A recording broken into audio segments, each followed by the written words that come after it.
अस्सलाम वालेकुम। उम्मीद करता हूँ आप सभी लोग खैरियत से होंगे। जैसा कि आप सभी को पता है कि हमने 9th क्लास कंप्यूटर साइंस 2026 की लेक्चर सीरीज स्टार्ट की हुई है। आज उस लेक्चर का जो हमारा टॉपिक है वो है common text encoding schemes. Common text encoding schemes क्या होती हैं, कितनी टाइप्स की होती हैं, ये सारी की सारी डिटेल आज की इस वीडियो में हम कवर करेंगे। चलें टाइम ना ज़ाया करते हुए स्टार्ट करते हैं अपनी वीडियो को। अगर कॉमन टेक्स्ट इनकोडिंग स्कीम की डेफिनेशन की बात करें तो text encoding scheme are essential for representing characters from various languages and symbols in a format that computer can understand and process. Common text encoding scheme का मतलब ये है कि एक ऐसी इनकोडिंग स्कीम का मतलब ये होता है कि इनकोड का मतलब होता है किसी भी प्लेन टेक्स्ट को ऐसे फॉर्मेट में कन्वर्ट कर देना जो पढ़ा ना जा सके, या वो ऐसा फॉर्मेट हो जो सिर्फ कंप्यूटर को अंडरस्टैंडेबल हो, कंप्यूटर ही समझ सके। जैसे कि हम सभी को पता है कि कंप्यूटर सिर्फ बाइनरी लैंग्वेज समझता है, 0 और 1। अगर कोई ऐसी इनकोडिंग स्कीम है जो कि आपके प्लेन टेक्स्ट को मींस एक सिंपल टेक्स्ट को कन्वर्ट करती है कंप्यूटर लैंग्वेज में, तो इस तरह की स्कीम्स को हम कहते हैं टेक्स्ट इनकोडिंग स्कीम्स। तो बेसिकली टेक्स्ट इनकोडिंग स्कीम की डेफिनेशन ही हमारे पास ये बनती है कि डिफरेंट कैरेक्टर्स, सिंबल्स या लैंग्वेजेस को ऐसे फॉर्मेट में कन्वर्ट कर देना कि कंप्यूटर उसको इजीली समझ सके और उसको प्रोसेस कर सके। जैसे कि हमारे पास कुछ कैरेक्टर्स, डिजिट्स और सिंबल्स हैं। जब आप उनको कंप्यूटर में देते हैं तो कंप्यूटर सिंपली उसको क्या करता है, बाइनरी लैंग्वेज में कन्वर्ट कर देता है। तो ये जो प्रोसेस है, इस चीज़ को कंप्लीट करने के लिए कंप्यूटर के अंदर एक छोटी सी मैकेनिज्म या एक छोटा सा प्रोसेस होता है जिसको हम कहते हैं टेक्स्ट इनकोडिंग स्कीम। इसके आगे कुछ फर्दर टाइप्स हैं, जिसमें सबसे पहले हमारे पास ASCII है, सेकंड हमारे पास एक्सटेंडेड ASCII है, और थर्ड वन है हमारे पास यूनिकोड। आपकी इस 9th क्लास की बुक के अंदर उन्होंने 3 इनकोडिंग स्कीम्स एक्सप्लेन की हैं, ASCII, एक्सटेंडेड ASCII और यूनिकोड। इन तीनों के बारे में हम डिस्कशन करेंगे इसी वीडियो लेक्चर के अंदर। ASCII ASCII क्या होता है ये सबसे पहले देख लेते हैं। इसमें कुछ MCQs भी हैं जो आपको पता होने चाहिए। जैसे कि वो कहता है जी, ASCII is an acronym that stand for American standard code for information interchange. ये एक छोटा सा MCQs भी है जो आपसे पूछा जा सकता है कि ASCII की फुल फॉर्म क्या है, तो आपने बताना है American standard code for information interchange. ये बेसिकली MCQs के लिए ये लाइन इंपॉर्टेंट है। अब डेफिनेशन में वो क्या कहता है, it is a character encoding standard adopt for representing in devices such as computer and similar system that use text.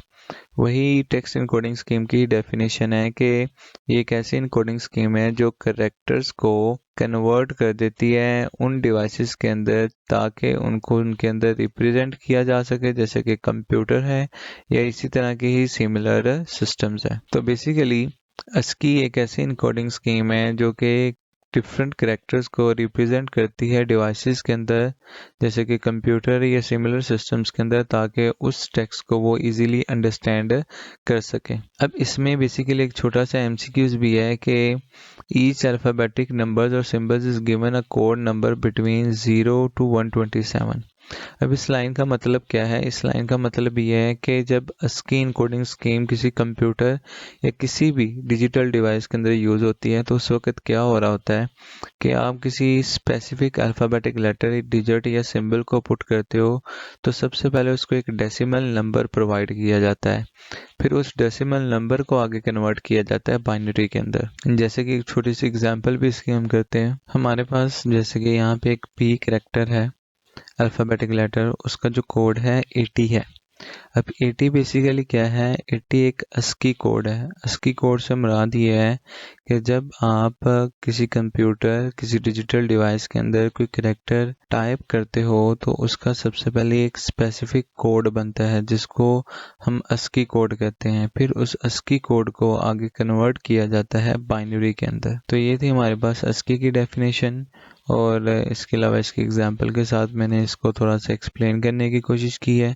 जो MCQs हैं वो भी मैंने आपको बता दिए हैं। MCQs इस टॉपिक में से पूछे जाते हैं, तो ये आपने लाजमी प्रिपेयर करने हैं। सेकंड टाइप है हमारे पास extended ASCII। Extended ASCII ASCII का ही लेटेस्ट वर्जन है जो बहुत ही कम यूज़ हुआ। ASCII सबसे ज़्यादा यूज़ हुआ, इवन कि वो आज के दौर में भी ASCII यूज़ हो रहा है। वो आगे जाके हम पढ़ भी लेंगे कि वो कहाँ पे यूज़ हो रहा है। जब हम यूनिकोड को पढ़ेंगे तो आपको पता चल जाएगा कि ASCII आज के दौर में कौन सी डिवाइसेस के अंदर यूज़ हो रहा है। एक्सटेंडेड ASCII क्या होता है वो देख लेते हैं। वो कहता है जी while the standard ASCII means simple ASCII, जो हम पीछे कवर करके आए हैं। वो कहते हैं उसके अंदर बेसिकली क्या होता है, 128 कैरेक्टर्स होते हैं। जैसे कि हमने एस्की में पढ़ा भी कि 0 से लेकर 127 तक का कोड होता है। इट मीन्स वहाँ पे 128 कैरेक्टर्स होते हैं, 128 कोड होते हैं, ठीक है। लेकिन इसके अगर ऑपोजिट बात करें extended version means extended ASCII की, तो इसमें कैरेक्टर्स होते हैं 256। ये दोनों में मेन डिफरेंस है कि वहाँ पे सिर्फ आप 128 कैरेक्टर्स को ही रिप्रेजेंट कर सकते हो, लेकिन एक्सटेंडेड ASCII के अंदर आप 256 कैरेक्टर को रिप्रेजेंट कर सकते हो, जिसमें कुछ स्पेशल जो सिंबल्स हैं जैसे कि कोमा, हैश, स्लैश, इस तरह की भी आपके पास सिंबल्स आ जाती हैं। आगे वो कहते हैं this extended ASCII uses 8 bits. ये भी एक MCQs है कि जो हमारे पास ASCII है वो 7 बिट का कोड यूज़ करता है, लेकिन अगर इसके ऑपोजिट बात करें एक्सटेंडेड ASCII की, तो वो 8 बिट्स का कोड यूज़ कर रहा होता है, जिसमें आपके पास एडिशनल सिंबल्स भी आ जाती हैं, असेंटेड लेटर्स भी आ जाते हैं और अदर कैरेक्टर्स भी आ जाते हैं। एक छोटा सा MCQs और है जो इसमें आपको पता होना चाहिए। The original 128 characters are the most commonly used and serves as the basis for the text representation in computer. वो कहता है जो ओरिजिनल 128 वाला इनकोडिंग स्कीम है, मीन जो ASCII है, वो आज भी कॉमनली जो है वो हमारे कंप्यूटर्स के अंदर टेक्स्ट को रिप्रेजेंट करने के लिए इस्तेमाल किया जा रहा है। तो ये एक्सटेंडेड ASCII था। बेसिकली ये सारे शॉर्ट क्वेश्चंस हैं। इसकी भी एक शॉर्ट क्वेश्चन है, एक्सटेंडेड ASCII भी शॉर्ट क्वेश्चन, और नेक्स्ट जो हमारी थर्ड टाइप है वो भी एक शॉर्ट क्वेश्चन है। यूनिकोड, ये हमारी लास्ट टाइप है। यूनिकोड क्या होता है वो हम देखेंगे। बेसिकली ये भी एक टेक्स्ट इनकोडिंग स्कीम है जो आज के दौर में मोस्ट पॉपुलर इनकोडिंग स्कीम है, जो सब जितने भी हमारे पास डिजिटल डिवाइसेस आज के दौर में यूज़ हो रही हैं वो तमाम के अंदर टेक्स्ट को इनकोड करने के लिए यूनिकोड का इस्तेमाल किया जाता है। डेफिनेशन में वो कहता है जी Unicode is attempt at mapping all graphic characters used in any of the words writing system. वो कहता है कि दुनिया में जितने भी राइटिंग सिस्टम्स हैं उन तमाम के ग्राफिक कैरेक्टर्स को ये इनकोड करने की कोशिश करता है। अब वो किस तरह करता है? Unicode can represent over a million characters through different forms of encoding schemes such as UTF-8, UTF-16 and UTF-32। यहाँ पे ये वाली जो लाइन है ना, ये बहुत ही ज़्यादा इंपॉर्टेंट है, जिसका एक छोटा सा शॉर्ट क्वेश्चन भी है जो आपसे पूछा जा सकता है कि how can Unicode handle the different languages, यानी कि यूनिकोड किस तरह डिफरेंट लैंग्वेजेस को हैंडल कर सकता है। ये क्वेश्चन क्यों पूछा जाएगा? क्योंकि फर्स्ट लाइन में उसने खुद कह दिया है कि यूनिकोड दुनिया के तमाम राइटिंग सिस्टम्स को इनकोड करने की पावर रखता है। तो इसी लाइन के बेस के ऊपर नेक्स्ट आपसे क्वेश्चन पूछा जा सकता है कि यूनिकोड किस तरह डिफरेंट लैंग्वेजेस को हैंडल करता है। तो उसका आंसर यहाँ से होगा Unicode can represent over a million characters through different forms of encoding schemes such as UTF-8, UTF-16, UTF-32। इतना आपने आंसर उसका देना है। एक छोटा सा शॉर्ट क्वेश्चन आपसे पूछा जा सकता है जिसका मतलब यह है कि यूनिकोड 1 मिलियन से ज़्यादा कैरेक्टर्स को इनकोड कर सकता है with the help of us particular method. वो मेथड क्या है? उसमें 3 मेथड हैं, UTF-8, UTF-16 एंड UTF-32। इसमें जो सबसे ज़्यादा पॉपुलर है, जो आज के दौर में सबसे ज़्यादा यूज़ हो रहा है, वो है UTF-8। आज के दौर में जितने भी डिजिटल डिवाइसेस हैं, लैपटॉप्स हैं, कंप्यूटर्स हैं, या फ्यूचरिस्टिक जितनी भी डिजिटल डिवाइसेस आ रही हैं, तमाम के अंदर UTF-8 इस्तेमाल होती है एज ए इनकोडिंग स्कीम। अब UTF की फुल फॉर्म क्या है हमारे पास? Unicode transformation format. ये एक छोटा सा MCQ है जो आपको पता होना चाहिए कि UTF की फुल फॉर्म क्या होती है।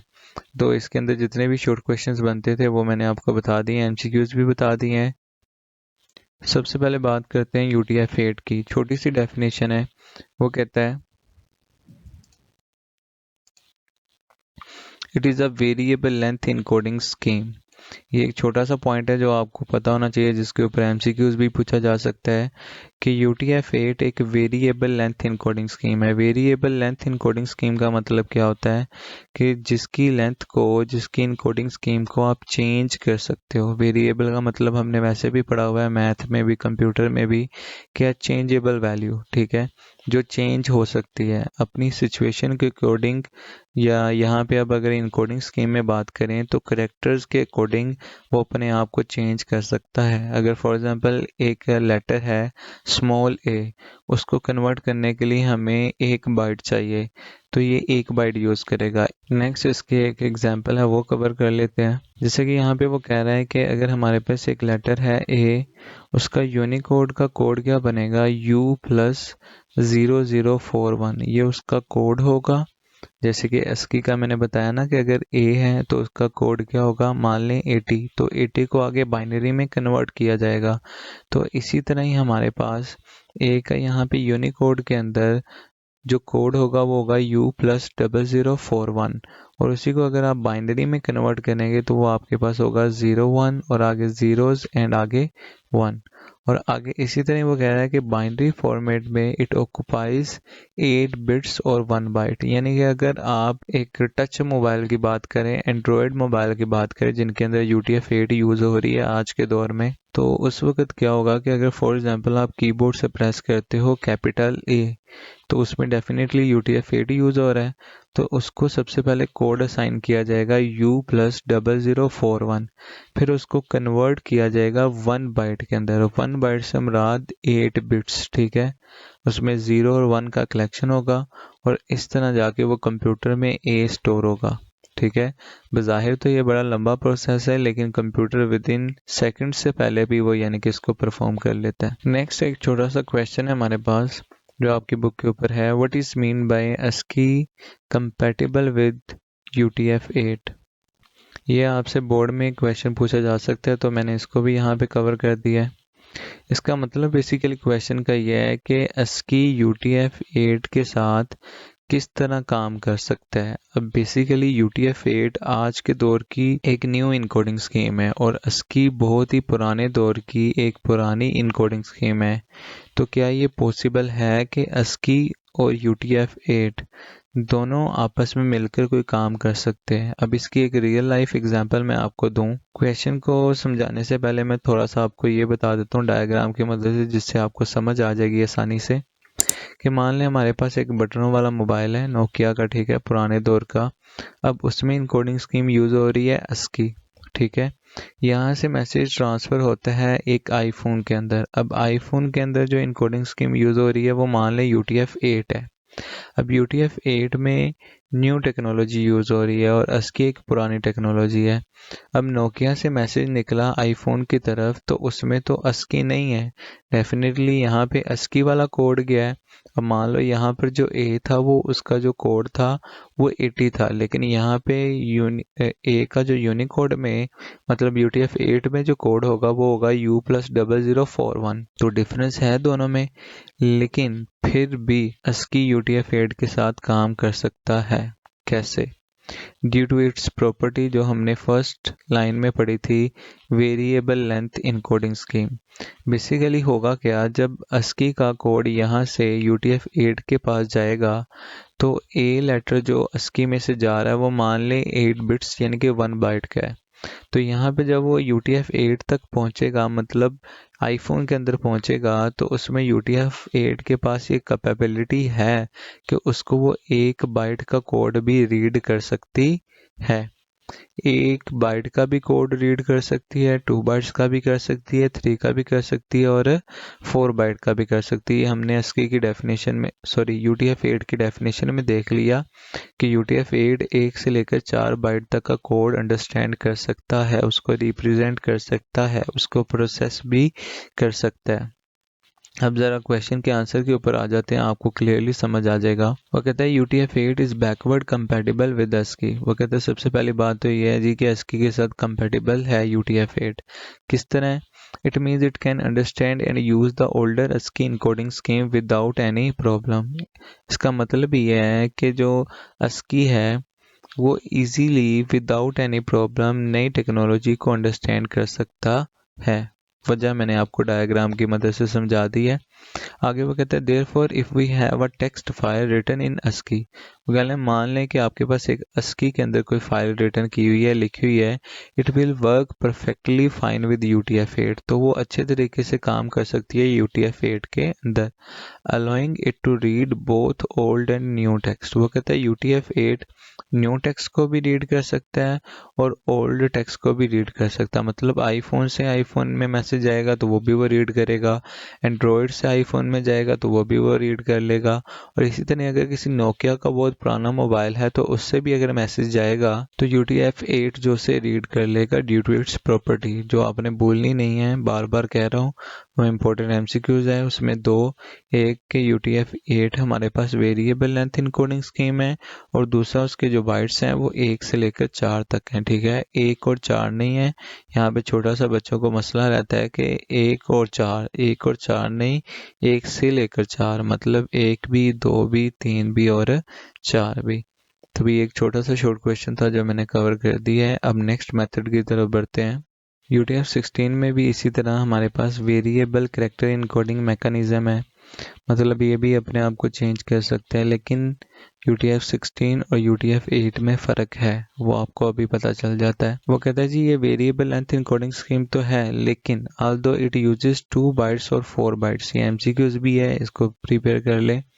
वो कहता है कि वेरिएबल लेंथ इनकोडिंग स्कीम है, लेकिन ये सिर्फ 2 बाइट्स या 4 बाइट्स यूज़ कर सकता है। मतलब UTF-8 1 से लेकर 4 को यूज़ कर सकता था, लेकिन UTF-16 या तो 2 बाइट्स यूज़ करेगा या तो 4 बाइट्स यूज़ करेगा। ना ये 1 बाइट यूज़ कर सकता है, ना ही ये 3 बाइट्स यूज़ कर सकता है। इसी लाइन को एलैबोरेट करने के लिए नेक्स्ट लाइन लिखी है, Unlike UTF-8, it is not compatible with ASCII, meaning it cannot translate ASCII code। वो कहता है जैसे UTF-8 ASCII इनकोडिंग स्कीम को रीड और अंडरस्टैंड कर सकता था, UTF-16 ये काम नहीं कर सकता। वजह, क्योंकि इसके पास ना ही 1 बाइट का कोड अंडरस्टैंड करने की कैपेबिलिटी है, ना ही 3 बाइट का कोड अंडरस्टैंड करने की कैपेबिलिटी है। इसकी नेक्स्ट एक एग्जांपल है। वो कहता है जी UTF-16 में अगर आप ए लेटर को पुट करें तो वो आपके पास क्या होगा, उसका बेसिकली जो कोड होगा वो होगा 65, और इसका जो बाइनरी में, यानी कि यहाँ पे जो आपको बाइनरी में कोड नज़र आ रहा है वो कितने बाइट्स का होगा, 2 बाइट्स का।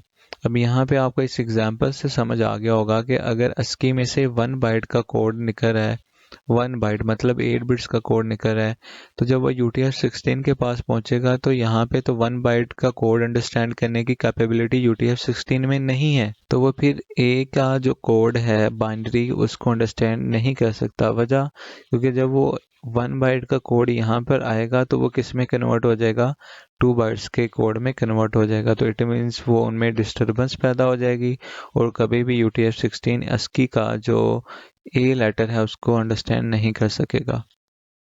नेक्स्ट हमारे पास UTF-32 है, लास्ट मेथड है यूनिकोड का। इसमें वो कहता है जी UTF-32 is a method of encoding that use a fixed length.